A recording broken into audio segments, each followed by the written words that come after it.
My name is Andrew Tong. I am the grants manager here at Rams, and I am Chinese American. My parents have always told me to identify as Taiwanese. I noticed that my wife, she's black. She grew up in the States, all of that stuff, and grew up with her dad, who was also black.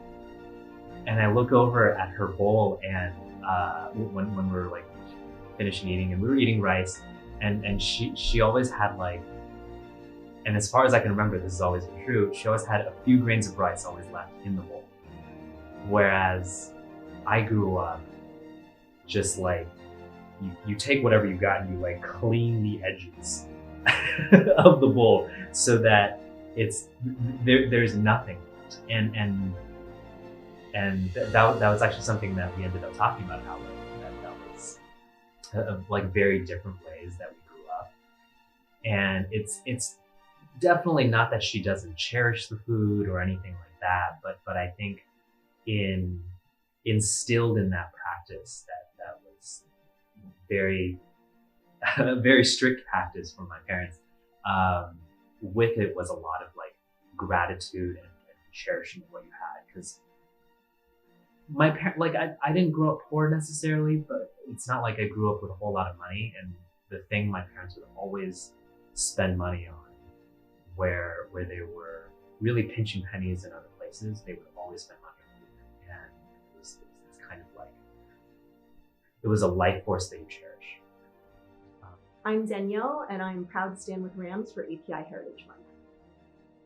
But I think the thing I wanted to share today was really about the first time outside of my house that I ate tostones, my favorite food that my mom used to make, was actually at a Chinese restaurant. So I'm from New York. I grew up in New York, and there is a big Chino Latino community there, and there's a Chino Latino food industry there. And it kind of started in the 60s with Cubans in New York City, and then of course the Puerto Ricans and the Dominicans kind of jumped on board. And so I remember going with my mom and dad to this restaurant. I must have been like 5, and like, thinking, mom's like, let's go out for Spanish food. And when we arrive, the waiter is appearing to be Chinese, right? I mean, I don't know if I knew he was Chinese when I was 5, but like, I recognized the difference, of course. And he spoke Spanish, and I was just like, my mind was blown. And then when I looked at the menu, there's a whole array of both like Puerto Rican foods, but also Chinese foods, like side by side.